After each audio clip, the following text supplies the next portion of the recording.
Hi, everybody.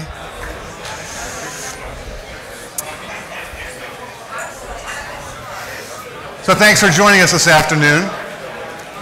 We'll get the crowd to quiet down for a moment. Thanks. So today we're going to talk about Spark. And this is intended to introduce you to what Spark is. So if you're a Spark developer, you're going to be a little bored. If you're management, this should be interesting. Hi, Sonny.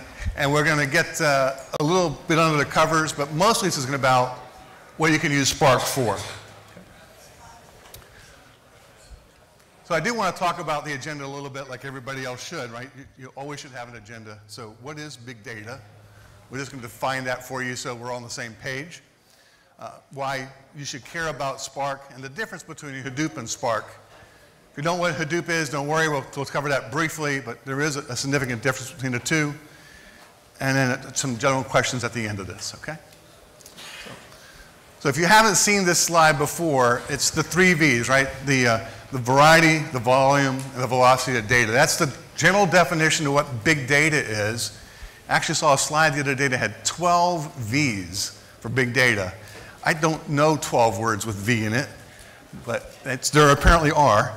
But the key takeaway from that point, though, for big data is it can't be analyzed with traditional solutions. Right? If you can analyze big data with your Excel spreadsheet or traditional database, I would argue with you that you don't really have a big data problem. You may have a lot of data, but you don't have a big data problem. And why this is important is tools like Spark and Hadoop and DashDB, et cetera, were created so you can actually analyze big data. Right? So I want you to look at all the data. We talked about this earlier in the earlier sessions. Look at the good data, the clean data, and the bad data. Look at all of it. And Spark is one of the tools that will actually accelerate, speed up that process. Okay? And also for the note takers in the room, one, it can't be analyzed with traditional solutions. The other, I'm a solutions architect by trade. So I'll talk a little bit about that later on in the second half of this brief. The biggest challenge that we face in proof of concepts and in deploying solutions is getting the data. The biggest challenge is people don't know what they have or where it is, and if they do know where it is, they don't have access. So one of the biggest challenges I would suggest you start on as soon as possible when you're talking about a big data project is get an inventory of the data and get access to the data. We spend weeks, if not months, trying to resolve those problems on projects. So getting to the data is a classic challenge. Okay? And again, the variety here being all kinds of data, from structured to unstructured, from text messages, from your cell phones, and external devices. My mom recently went to the hospital. Every nurse had this roll-around device that they were on from room to room to room to collect all the blood pressure information, her medication, et cetera. That's just another source of data for everybody else, for the doctor to use as well. Right? There's electronics everywhere providing data. So speed is important. If I can't analyze the data quickly enough where I could actually execute on it, it's not very valuable. If the information comes a day late and $1 short, why bother? Right? So speed's important. As we get more and more volume, that becomes a challenge. And as I get smarter, right, I want to be able to analyze the data and do something significant with it, not just process it and create a report. Can I help it make decisions? Right? Outside, directly out these doors, there's a Spark presentation about smart vehicles and about smartphones and about dumb drivers. Anybody fall in that category? Right? So you know we've all done it, right? Not supposed to text and drive, and some people are looking at their device for directions or looking for the device for the last text message. What if the phone could tell you, you know what, your driving is getting a little erratic. You need to pay attention to the road, right? If you're speeding up and slowing down irregularly, you could text your phone and say, hey, this is a bad driving habit. You're paying too much attention to the device. Pay more attention to the road. Right? And outside, you'll see a demonstration that talks about looking at your driving habits based on your phone usage and reporting back to the phone, maybe you should pay more attention to your driving. So we said this earlier about big data. 2.8 zettabytes of data were generated every day in 2012. That's higher now, obviously. Not dramatically higher, but it is up. I know what 2.8 zettabytes is. It's a 1 or 2.8 with 7 sets of zeros behind it. Not 7 zeros, but 7 sets of 3, right? I didn't know what that meant until I started thinking about it. It's actually going to fill the Empire State Building with those thumb drives, those 8 gigabyte thumb drives we all have, twice every day. It's the kind of volume we're talking about. This is huge. The other sad part of that is, of all that data, we only analyzed 0.5%. So all the information and value we get out of 0.5% of data, what if we could analyze a lot more of it and do it quickly? So that's what Spark's all about, is actually being able to analyze more of the data we have access to and get some information quickly into the hands of people who can make decisions. Okay? All right. So I'm going to introduce Randy. He's going to go to the next set of slides for you and introduce the business value. Good afternoon, everybody. My name is Randy Marson. I'm an advanced analytics salesperson in the Federal Division.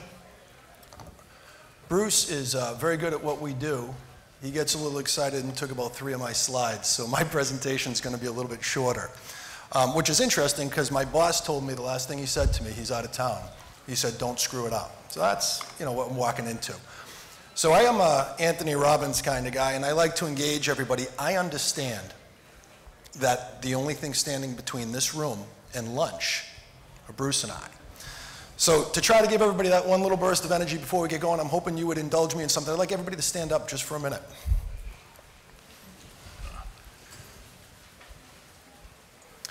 And if your birthday is between January and June, I'd like you to hold your hands just like this, just for a second, okay? And if your birthday is between July and December, I want you to do the same thing, but have your hands about this far apart. So you should either have your hands like this, or you should have your hands like this. I'd like everybody to smile just for a second. Because I bet my boss that if I could get a standing ovation, I'd get lunch out of him.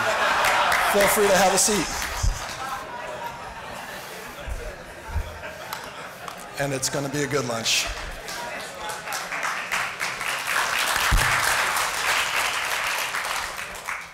If you watch Seinfeld, I feel like I should say, that's it, thank you. So, when we talk about Spark, I'd like to know, who knows what it is? And I know we hear about it, and I'm not asking who knows what it is the way Bruce knows what it is. But if you were at dinner with your wife or your husband or your girlfriend, your spouse, and Spark somehow came up and they said, do you know what that is? How many people could say, yeah, I know what it is, and feel like they could explain it pretty well? All right, that's good. It makes my job easier. I can say anything I want.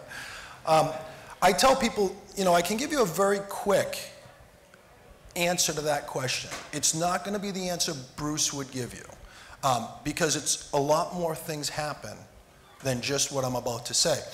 But if you go to your house, you walk outside, and you see the spigot and the hose that brings water out. Think of that hose and the water. Think of that water as data. And in many cases, we take that data and we fill a pool up with it. Think in terms of data lake, right? Data reservoir. One of the problems with that is that pool gets full and is very expensive, and if something happens to that pool, you can lose all your data. Hadoop. When we think of Hadoop, think of instead of filling up that one big reservoir, that one big pool, think instead of filling up a bunch of 1-gallon buckets, one after another, after another, after another. That way, if something happened to that bucket, number one, it's much less expensive to replace it. And the chances of losing data or the entirety of it is much less. In a very short sentence, that's Hadoop, right? We're going to spread our data out over a number of different nodes. Spark, when you think of Spark, think of that same water coming through the hose. And irrespective of where that water is going to go, think of reaching in and pulling out one drop as it comes through the hose. That one bit of information that you want that you can filter out. In essence, that's Spark, okay? Now, again, when Bruce comes up and talks about more of the slides, what he's going to do is explain that much further. But the next time you're sitting with somebody, you're sitting with IBM, and they go, you know what Spark is? Go, yeah, it's instead of having all the data in one space, you have it spread out. That's Hadoop, and near to real time, seeing things and pulling it out of the data stream, that's Spark. Spark, essentially, the key thing about Spark is that you're going to make things fast. And if you have all the data in the world, it's not going to do you a lot of good if you can't get timely action out of it. Putting that in real world, examples. Think of accurate and timely threat detection. Think of fraud and risk detection. Think of real traffic flow optimization. Understanding and being able to act on customer sentiment immediately. Predicting and acting on intent to purchase in the commercial world. And in the federal world, near real-time business planning and mission planning. I mean, those are the things that we're looking at for Spark to do. The real questions about Spark that we're going to try to answer is, if you look at speed, what if you could detect terrorist activity 100 times faster? Earlier we talked about the Boston bombings. What if instead of the following 24, 48 hours and 7 days after that attack, instead we were able to stop that before it happened because we saw a threat detection of the people that were out there acting in a way they shouldn't have, a recognition on facial recognition. What if you could diagnose disease 100 times faster? Imagine, if you will, you go to your doctor, and as you walk in the door, they take your blood, and 10 minutes later, when you walk into the doctor's office, he already has your prescription in hand, and he's able to tell you what is wrong with you. These are the applications of Spark, the speed, the things that you will say, so what, Spark, what does it do for me? Economic predictions. What if we could do that 100 times faster? Weather prediction. You know, in the DoD, one of the single greatest variables in any mission is the weather, right? What if we could predict the weather 100 times faster? IBM has recently put together a partnership, if you will, with the Weather Channel, and they can take any 500-yard area in the world, from the ground to 62 miles up, and they can tell you what the weather is right there, right now, in real time. I mean, that's an awful lot of data. In the old world, you'd have to collect that data, you'd have to parse through that data, you'd have to write code for that data. It would take you months, weeks. You'd never get that in real time. That's what Spark is trying to answer. Those are the real things that Spark is going to do. Notwithstanding the earlier water example, when you hear people talk about Spark, you're going to hear the following kind of comments. People are going to say, Spark is better than Hadoop. You're going to hear people say, Hadoop is better than Spark. You'll hear still other people say, Spark is going to replace Hadoop at some point. And without discounting everybody's opinions on that, I would tell you that probably a better way to look at that is two complementary things, right? So Hadoop, if you don't know, the man who created Hadoop, his son had a toy elephant named Hadoop. That's where the name actually comes from. In our example of the picture, you've got Hadoop sort of driving the vehicle, but Spark is that turbo engine. Spark is what makes it faster. Spark actually can stand alone. It doesn't need Hadoop. It can work with Hadoop, it can work without Hadoop, and it actually can work in other environments. So it's something to consider when you hear people talk about it, and it's, you know, you don't have to even go that far if you don't know and you want to have that conversation and you hear someone say, oh yeah, Spark's going to replace Hadoop. You go, well, no, they're complementary, and that's all you have to say, and that person will know you know what you're talking about, and it ends the discussion and you look like you know what you're doing. Well, if a cute picture is worth 1,000 words, I wonder what a video will be worth here. See if we can get that volume up, please. Lou Moore himself changes the tires. Only 4 crew members, including the driver, are allowed to work on the car. I asked that you look at some of the things in the video, right? So the video will be humorous, but you see that guy with the hammer. Let's watch. That's how my wife changes tires, and ironically, for a technology family, how she deals with the computer, too. You got a water cup going in there, which is like the old classic paper cup that's a triangle.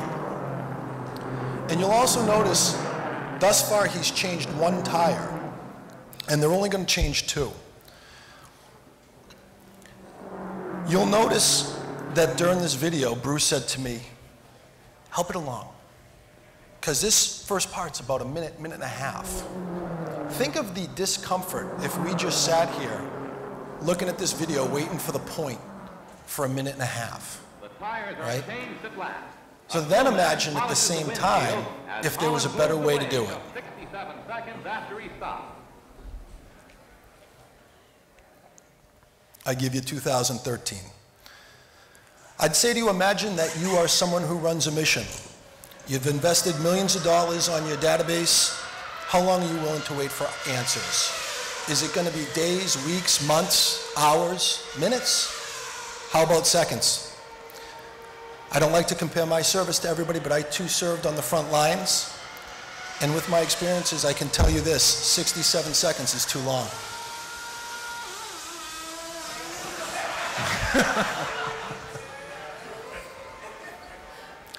So we can have fun with that, and I think it's a great video, but it makes a point. That is Spark.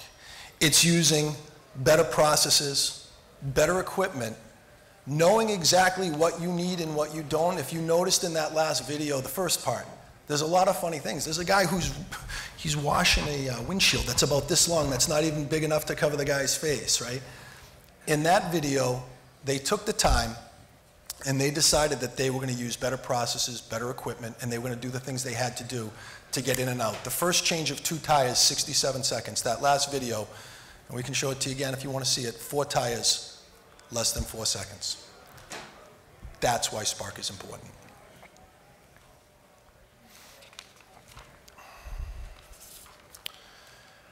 Common Spark use cases. You know, we tried to use some bigger issues, but using more technical speak for a minute, the most common uses for Spark range from business intelligence, data warehousing, and using that to provide insight to even deeper analytics, such as building recommendation systems, leveraging machine learning, processing for areas like 360-degree customer view. Other common uses include multiple data sources such as clickstream data, social media, customer history, all to provide near real-time customization, which can provide real-time answers as fast as you possibly can. Given the growth of big data analytics, given the growth of data, big data analytics is really the only way to cope. In some ways, we've been searching for a needle in a haystack. We're trying to find bad actors in a physical world or increasingly in the cyber world. We're getting closer to real data source originator via social media, analytics, consumer trends, and potential bad actors again. We're dealing with machine-generated data that reacts faster than the humans can. Think of the Internet of Things. Think of all the sensors that are in cars and airplanes and all the things that are giving real-time information. There's so much of it that if we had someone just looking at every little thing, we can't pick it out fast enough. And with the previous technologies, that couldn't pick it out fast enough because the data is overwhelming. As we said earlier, it's also picking data out of a stream, rather than storing everything for later analysis, especially when the incoming data is too big to store or has small nuggets among lots of background noise that you otherwise wouldn't be able to pick out. The problem at hand is inherently unsolvable without big data analytics. Sufficient sample size for statistical significance is needed. To make decisions with adverse consequences, we need a high level of certainty, which means we need a high level of data. Sufficient time horizon to reveal patterns, and detection of exceptional events requires baselines for behavior and reference. Abnormal behavior such as, for example, double the usual queries against sensitive data, perhaps by an intruder or an insider threat. These are the real-time or near real-time things that we're trying to do. These are the questions that Spark is going to answer. So I gave you an example earlier of the pool and the water coming through and Hadoop, and that's really not what I want you to remember. What I want you to remember is that Spark is fast. And Spark is one of the only answers out there that's going to be able to get you those fast answers with the incredible amount of data that we're dealing with. So with that, I'd like to bring Bruce back up, let him make some sense, and maybe point out some mistakes that I like to make along the way.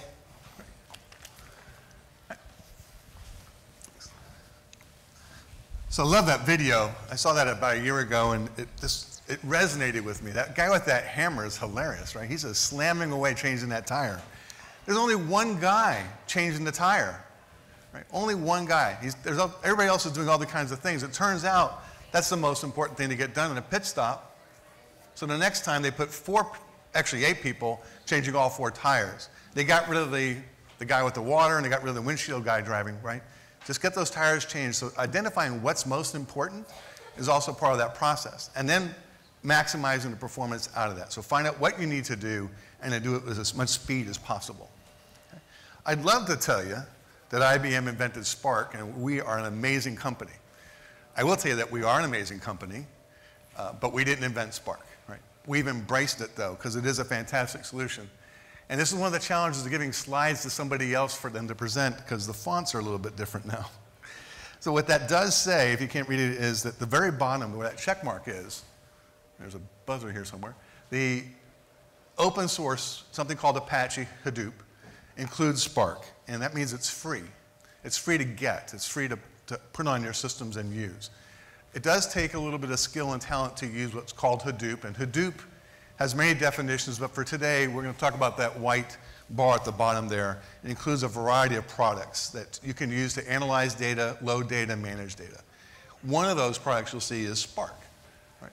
Spark runs in other environments as well. It runs on your laptop, quite frankly, which is a great development environment. But to really take full advantage of Spark, a Hadoop solution is probably the most common way to use Spark, because you get that massive parallel processing, lots of data flowing, lots of processes working, which is what Hadoop's about. Back to your analogy earlier, it's having lots of gallons of water in each individual bucket doing their own thing, not just one big pool as a mass, right?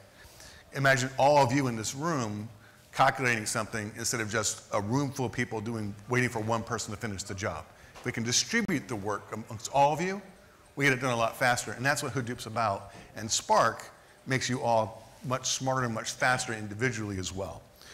So, in addition to Hadoop, IBM has a product called BigInsights, which adds those other 3 stacks, making Hadoop easier to use and getting more value. I'm not going to talk about that today, other than IBM has an offering that makes Hadoop and Spark much more usable and much more friendly and much more effective than it would be by itself, open source.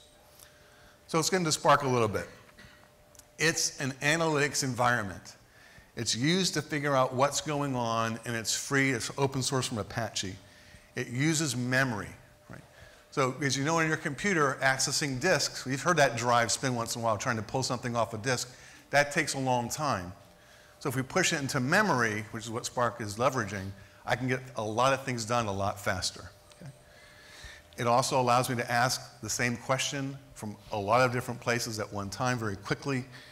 But it is, in all honesty, a development, an analytic, a discovery, if you will, environment, not simply a reporting engine.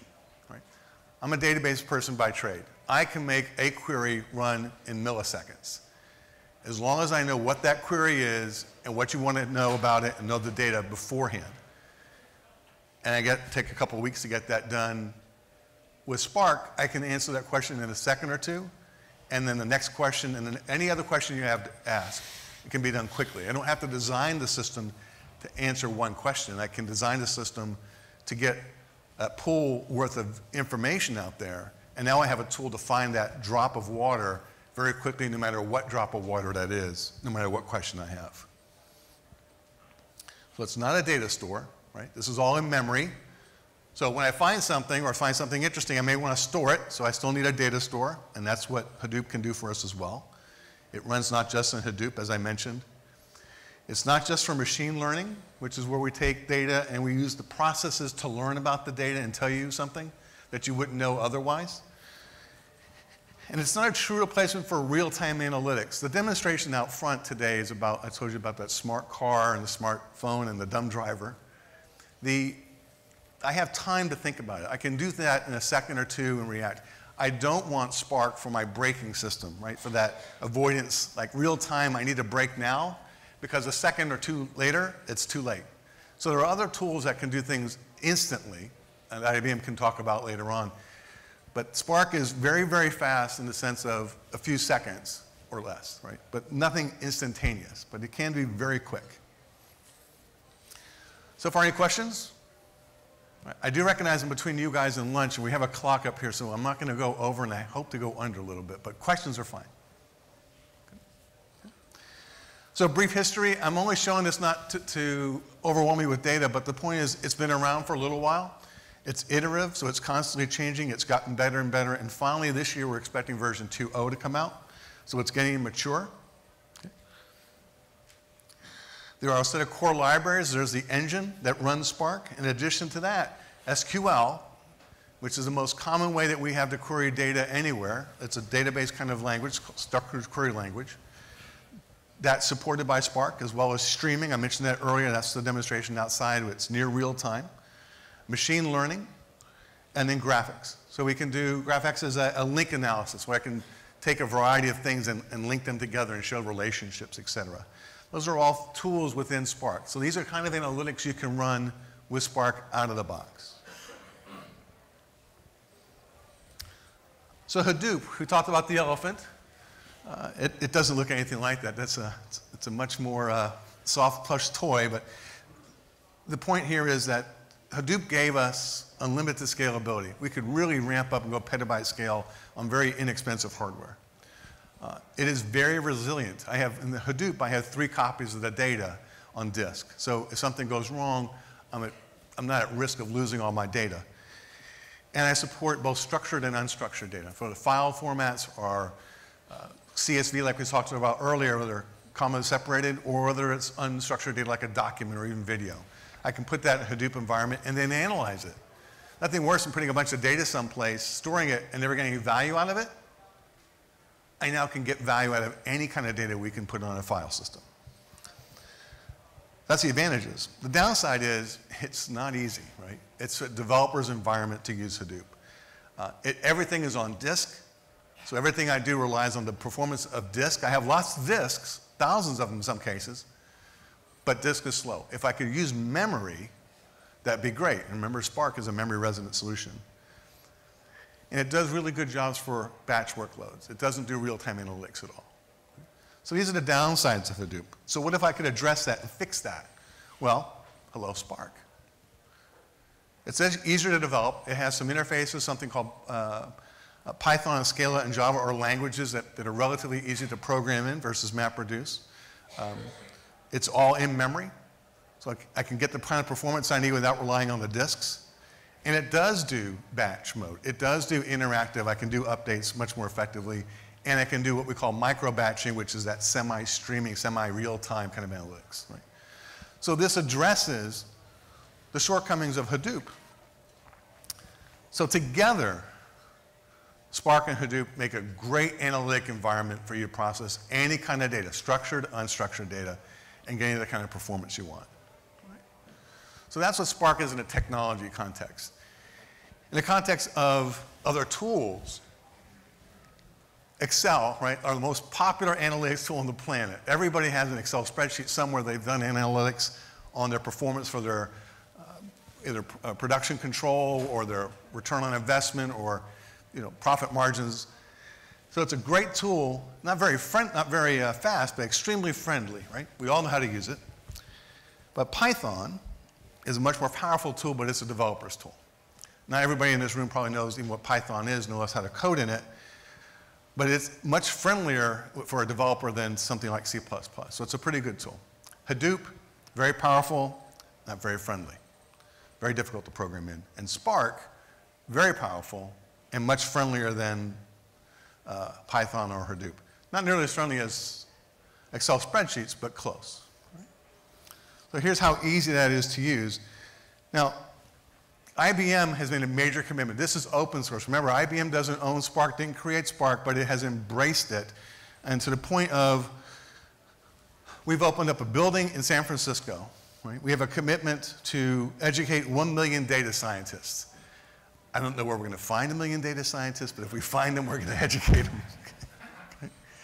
We've contributed to Spark. We do lots of fixes for Spark in the open source. We've added System ML, which is machine learning, we've put that on open source, so now there's machine learning from IBM out there in open source.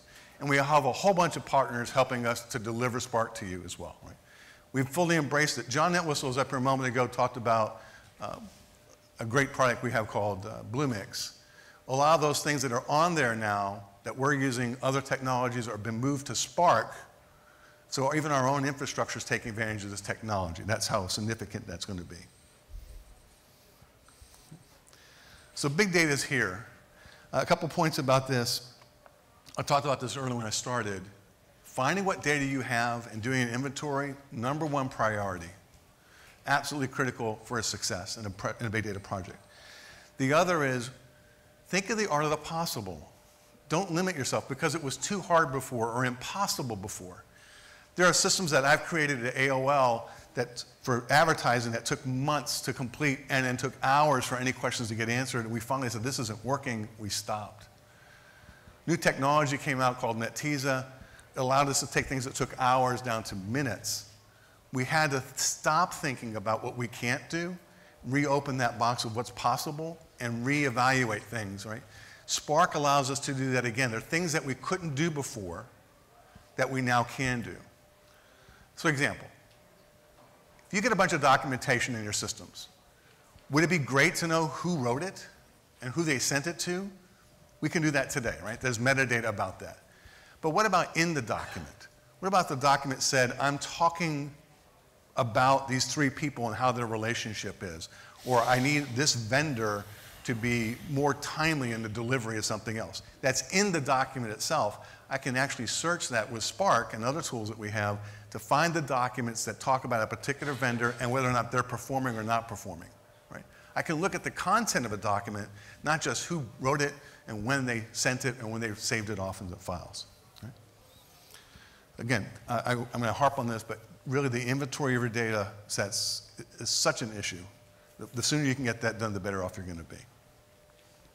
All right. So, some advice, some lessons learned. Think big, start small. That old adage, how do you eat an elephant? One bite at a time. Same thing applies to big data problems. Find a business area that's going to be helpful to you, and then start finding the data associated with that. Start small, and then build onto that, right? Find a specific use case that you know will have an impact on your business, whether it's fraud, whether it's profit margins, whatever it could be for your particular line of business. Find data to support that, and then work on that particular thread, that scope. Keep the scope focused. If you don't have the data, though, I would suggest you find another business case, because finding the data and getting the data can be incredibly difficult and time-consuming. Start looking for that data, but while you're looking for the data, move on to another business case for the data sets that you do have available to you. Right? Last is move the analytics to the data.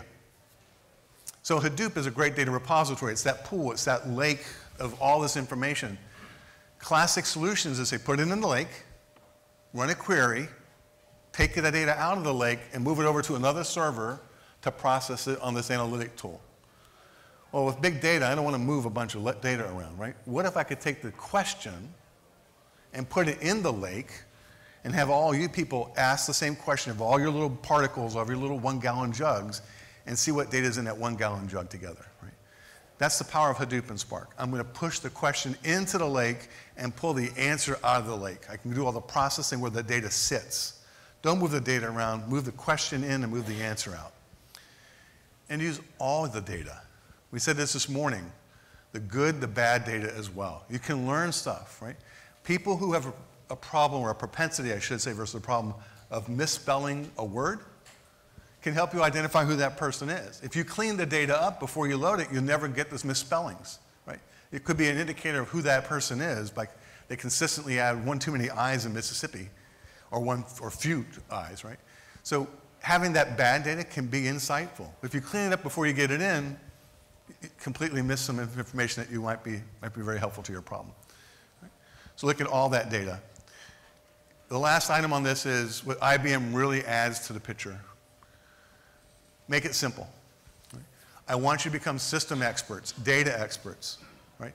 I don't want you to become how to operate a database or how to operate Hadoop. Right? System administrators, DBAs have a lot of work to do already. I don't want somebody else having to learn yet another trade, right? I want to make this as simple as possible. There's a learning curve for Hadoop. There's no question in Spark. I'm not saying it's going to be eliminated. What I'm saying is that IBM's done a lot of work to minimize that so you can get more value of the data quicker. So we want to make you, again, data experts, not system experts. That last bullet is also another significant point. Spark is a great tool in the toolbox, right? So in the toolbox of data management and data analytics, we've got Spark and Hadoop. That's like our hammer. But there are other tools like massive parallel warehouses, streaming tools as well, the screwdrivers and the saw. So it's not the only answer for massive data processing and analytics is Spark. It's not the only thing. It's the hammer in the toolbox. But I still need other tools like screwdrivers, et cetera. So other tools that play very effectively as well. Now, I don't have a standing ovation joke. That was pretty good, I have to admit. I'm going to use that. But I do have my granddaughter, because I have to put her up here. She's a pride and joy. So, put on a little awe. No? She's by the way, she's 3 now, and she's twice as adorable and 10 times as talkative.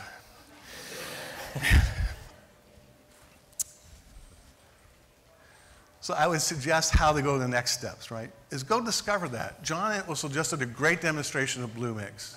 It's a great place to get started. It is as easy, and he wasn't kidding. Albert, who was up here doing the demo, just started doing this week, right? So he learned about Bluemix and started playing. That's how easy it is. Now I'll grant you, Albert's a pretty smart guy, a lot smarter than Jonathan is, but it's not that hard. It really is something to go play around and visit. So go learn. If you want to get learning done, the university is there as well, Big Data University. If you take notes, just looking these things up on the internet, on Google, you'll find these keywords, Big Data University, the Spark TC Beta, really easy to find and very helpful. And I do have a screenshot to echo what Jonathan did earlier. When you plug into that beta site, let me go back one slide. Again, this is the WWW Spark. I'm going to try and get the thing to work. All right, so Spark TC/beta. When you push that in, you're going to come to this screen. Right? You can also push in bluemix.net. You're going to slide down or click on the box to the left and see the Spark, and that will come up and give you an environment. This is right next to where we were earlier today with HBase and Hadoop. It's a great environment to learn about and play with Spark and get leverage out of your data, right? I would suggest this is a great place to start, and when you go to production, you can expand it either on-site or off-site.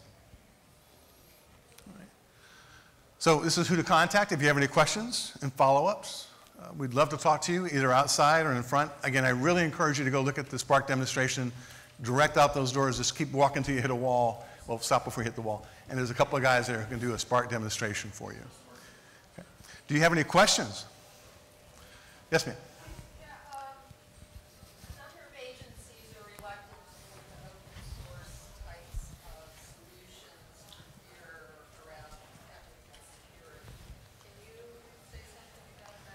Yeah, so the question is, open source has an objective to get things done, and the question is concerned about security, because quite frankly, open source didn't make security a priority.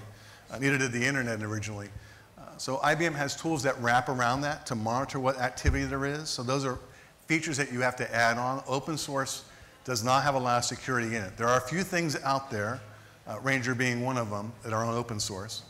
But that's where a vendor like IBM can help control access and then monitor activity. So if somebody's doing something inappropriate, they can get flagged and then be audited. So those are add-on features that today Spark doesn't, or Hadoop and open source don't have a lot of. So that's definitely some place where a vendor can be very helpful. Right? There was another question in the middle of the room. Oh, yes. Hi, can you go back to the slide with the Bluemix icons? Yes, ma'am. Thank you. Okay, we need a picture-taking moment. Great, Kodak. Thanks. Do you want the slide of my granddaughter to take a picture of that? Thanks. I had nothing to do with it, fortunately. That's good. Yeah. She looks like her mom and grandmother. By the way, I do have a sympathy ploy. I live with 4 women, 4 generations of women, and no other men. So I was right once in my life. I will never be right again. Any other questions?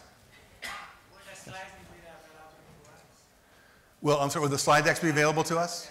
That's a great question. The answer is yes. The slide decks will be available, so you can get the links, et cetera, as well. All right. All right. All right, well, thank you all for your information. We'll be outside these doors. Thanks for your time today.